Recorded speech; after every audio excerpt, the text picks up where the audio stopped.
So before I got into the tips that I had, I really just wanted to introduce myself, talk about who I am, how I got here, and why people care about what I say. My name is Bailey Crabtree. I'm a painter and printmaker, and I run Crabfruit Co., where I mostly sell lino prints and my stickers. I established it in March of 2023 when I was kind of just at the culmination of being a mom and not knowing who I am and what I want to do, and deciding that I just need to do something for myself. Art, drawing, painting has in and out of my life, and so I decided that I needed to sit down and dedicate to a practice. And I don't know about you, I am a low executive function girly. The only way to get me to do anything consistently is with hard deadlines and outward consequences. Basically, the main way that I get myself to maintain my art practice is with the fear of taxes. I have to create art for tax reasons, and so I do. And I'm better for it.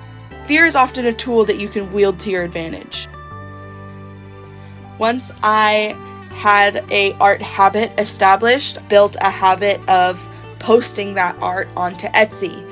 I tried not to worry too much about the product photos when I posted it, but I was also really intentional to continue to update those product photos. As I took better pictures for Instagram, I just updated the product photos. By the end of 2023, I had made 5 sales and grossed $50. But I did have a pretty strong portfolio of art that I was really proud of. I tried not to delete listings. If something wasn't going right, I figured it just hadn't found its people yet. So I changed the words that I used, I changed the titles and the tags, until eventually in January of 2024, I got a sale. And this sale was different. This was the first sale to somebody that I didn't know. That was really big for me. I was so excited. My husband took me out to dinner. Because I made an $8 sale. He was so proud of me. A week after that, I got another sale for the same item. The next week, I got another sale, till pretty consistently every week, I was selling a morning tea lino print. That was the first inkling of, okay, I'm kind of onto something here. So once I had even just that little bit of feedback, I changed the titles of other listings, the tags of other listings to kind of match that. I took cozy indoor product photos so that people could really envision it in their home. I really just wanted to make it easy for the people that wanted my art to find it. In May, I made the wild hair lino print, and bam, I'm selling another print every week. So the rabbit was the first one I knew was going to be successful when I carved it. I was right, and that was a really good feeling that really built my confidence. It was just proof to me that I was kind of building my business acumen and my instincts. In fall, my oak print started getting some traction, and now I'm selling 4 prints a week. Other than the wild hair, none of those listings were new when they started gaining traction. And I think that was really important. My shop and me grew in professionalism over that year and really laid the groundwork for something to really pop off. Now's probably a good time to mention that all throughout I was posting really consistently on TikTok 3 times a day. And I was, growing. I got up to about 2,000 followers. I did kind of get a formula down. I managed to get a couple viral videos. When I made the claim that I don't have an audience, someone on Threads called me out saying, don't you have 350,000 likes on TikTok? I do. I even collaborated with creators 25 times my size with 30 and 50,000 followers. And what do I have to show for it? Big, fat goose egg. And I'm fine with that. I've grown a great community on TikTok. I grew my confidence on TikTok. I developed my editing skills on TikTok. Of course, I've always been trying to market my art on social media. I would never deny the power that it has to get your work seen and totally change your life, but I'm just bad at it. I don't know. I tried for a year. I was really consistent. It's just not for me. I'm not a social media guru girly. It's just not my path. Since fall, I haven't been putting out nearly as much work. I've really just been trying to rework all my systems to keep up with the increased volume in order to even enable myself to grow. I made $800 on my art in December, and that might not seem a lot. That's a lot to me. That's my rent. Now that my first full year as a working artist is over, I can successfully say that I grossed $3,246.55. Over $3,000 is really crazy. So when I closed out that year with only $50, I made the joke, that's $50 more than I made last year on my art. In my second year, I want to make 50 times my first year. So the fact that I surpassed my goal of $2,500 is just so astronomical. I didn't ever expect to be able to do that in my first year. I didn't expect to make a profit in my first year. It's not a lot of money, but it is enough money to feel bad about wasting, That's enough money to save for something. That's a chunk of change. But I'm so grateful. I'm so incredibly grateful. And I'm also incredibly overwhelmed with work. So when I posted on Threads that I made $800 in December without a social media following, I was being so for real, and I think that's why it blew up. I got so many questions of, how are you marketing your art then? What are you doing? How do you have sales on Etsy if people aren't following you? My answer basically just boiled down to use Etsy advertising. And by that, I don't mean buy it. Use Etsy's algorithms and use Etsy's systems to your advantage by taking really strong photos, and by even just dabbling in SEO, your sales will boom. So what I'm gonna do today, I'm gonna show you how I take all my own product photos and also how I put a listing together, what I really mean by SEO and keywords. And I think just like the connection that most of these course gurus are missing when they talk about like identifying your customer and blah, blah, blah, blah, blah. Even trend searching. Like, I feel like I can explain it just way better. First step, pick a background. Since I've got the camera out, I also want to try this for just a more Valentine's Day vibe. My Etsy right now has a really like picnicky kind of grandma core feel, so gingham is like a big part of my branding. And then this one I got for a specific print. This guy just like does not get the love that I think it deserves, so I think it just needs to be re-photographed in a more lively way, because right now I have it like against something closer to the first one, the wood, and I thought that would give it like a more like rustic kind of bar vibe, and it just hasn't resonated with anybody. So I'm gonna try and like lean more into like the lemonade sweet vibe. Tell me you don't see it in a white woman's bathroom. All of the listings that are on my Etsy now are photos taken on my iPad. I'm only shooting with the camera because I'm using the iPad to film right now. This is actually something that I'm trying out that's like kind of new to me, this like quote-unquote real photography. I have the light of the sun beaming down on this thing, and I'm still gonna have to go in and brighten it up in post. Etsy's design is so light and just airy that that's just what looks best. So I may not use all of these photos that I take, but I did want to just like demonstrate a couple of different ways, depending on your style, that you can adjust it. Then I need a tiny prop. What we'll do is this. Usually I'll use like a chapstick or something. I'm just too lazy to get up and find one right this second. Then put this on top. You can do this much less precariously than I am doing it now.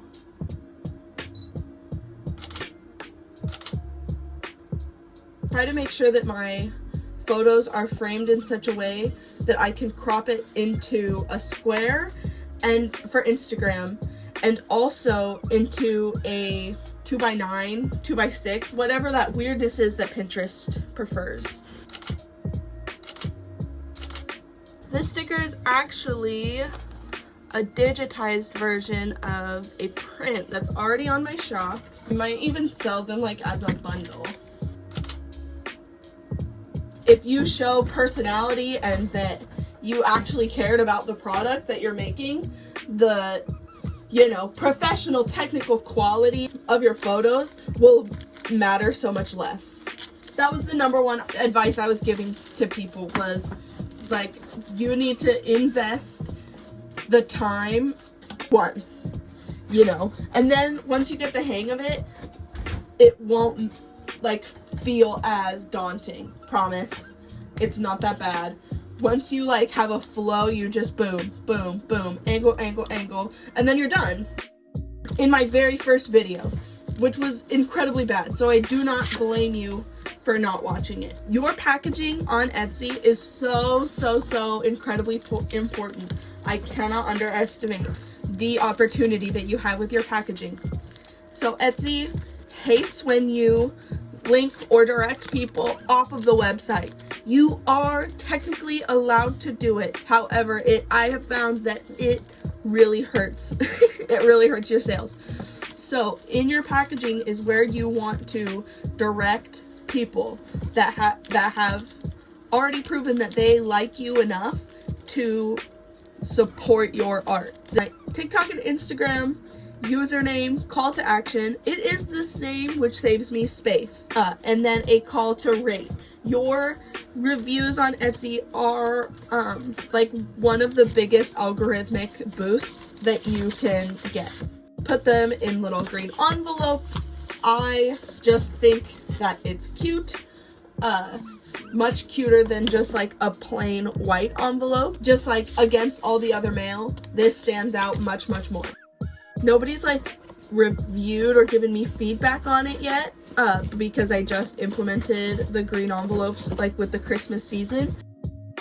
This makes much more of an impact, especially once you make the jump into shipping labels instead of handwriting the thingy and stamps. If you have like colorful and cute stamps, that is a completely different story. The second that you put a shipping label on that plain white envelope, it just looks so impersonal. Impersonal is definitely not what you want associated with your art, especially if it's a handmade good like mine. And that's generally the issue with like print on demand sellers, is that they just use mock-ups, they pump out designs.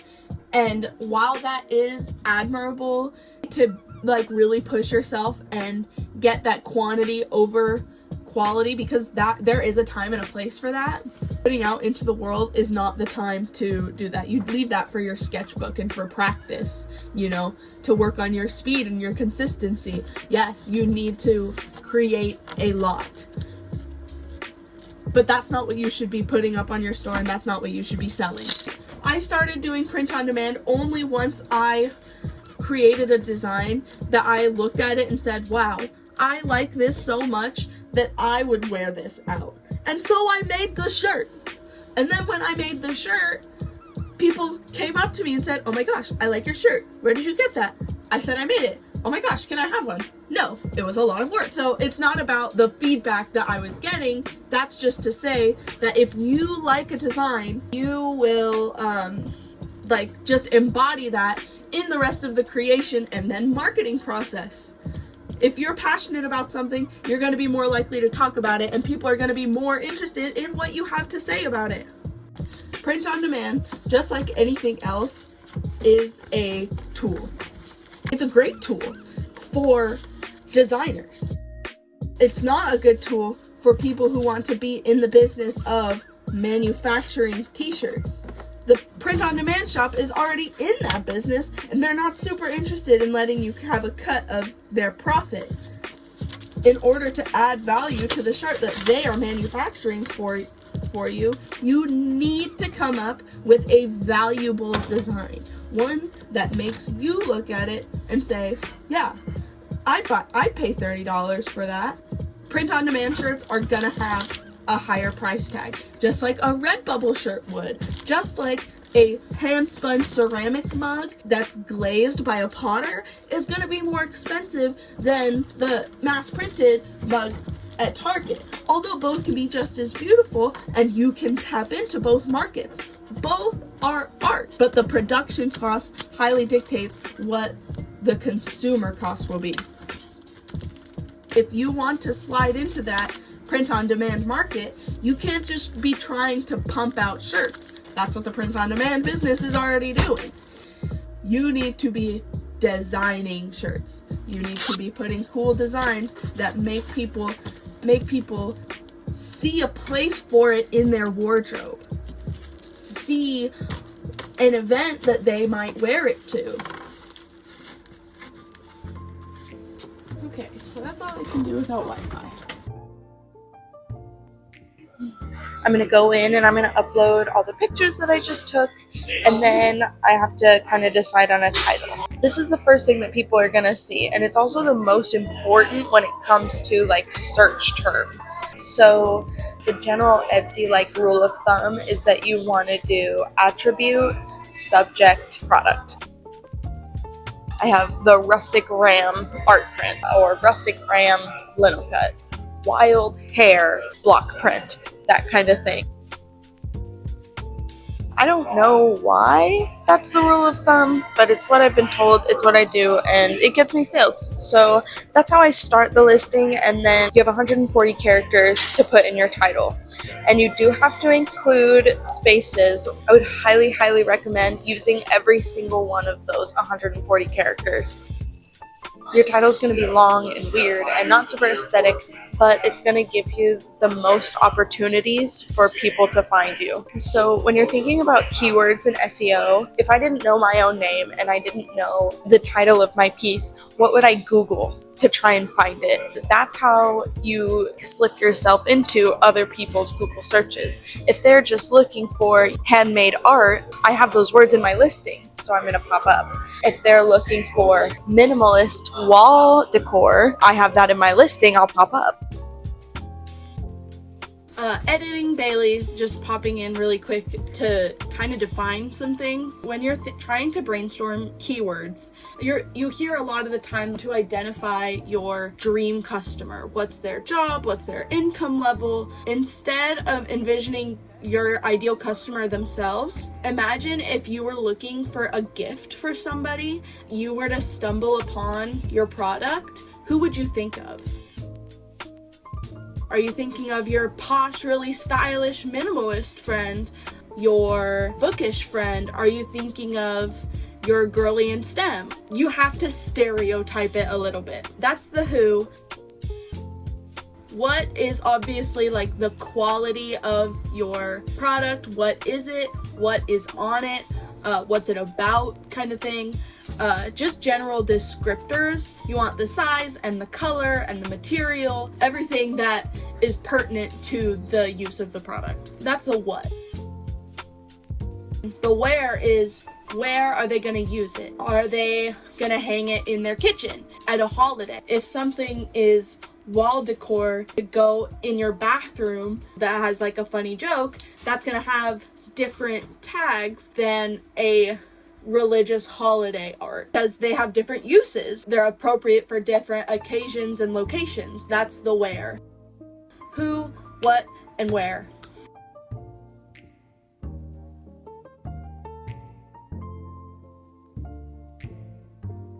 I try to make my title make as much sense as I possibly can, just so I don't look like a total robot, you know. The tags are different.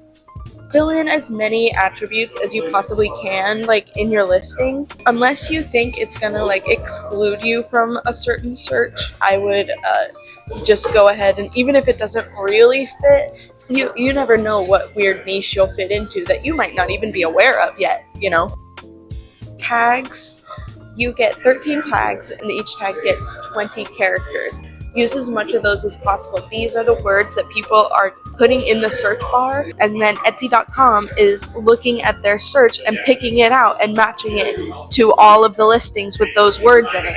So you want your listing to have as many of those words as possible. Important thing about tags: grammar does not matter at all. If you are gonna say art print, but you're running out of characters, you can just put art and put print in a different tag, and it doesn't matter.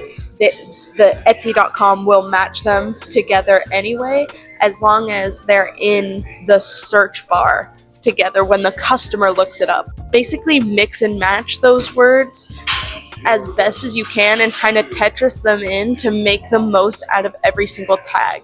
So that way you get every single one of those 260 characters. It's just making it super clear to Etsy where they should put you. So I'm putting it in there: February, birth flower, but I also have garden, botanical. I didn't do a lot of brainstorming before I actually started typing out these tags, so I'll probably have to go back and do them up later. But it's been up for a couple days, and it's done pretty well. I've sold a couple already, so I'm pretty confident that it'll be okay. I have so much more to say on this topic, but I'm really running out of time, so I just wanted to get it out there for the people that asked. So I will still be doing the reviews of other people's Etsys, the people that have reached out to me. If you want your Etsy to be reviewed, it's definitely not too late. Please reach out to me on Threads. That's probably where I'm most active right now. Super grateful to you guys. This really pushed me as like a project. But yeah, go outside, throw away your phone. Have a great one. Bye.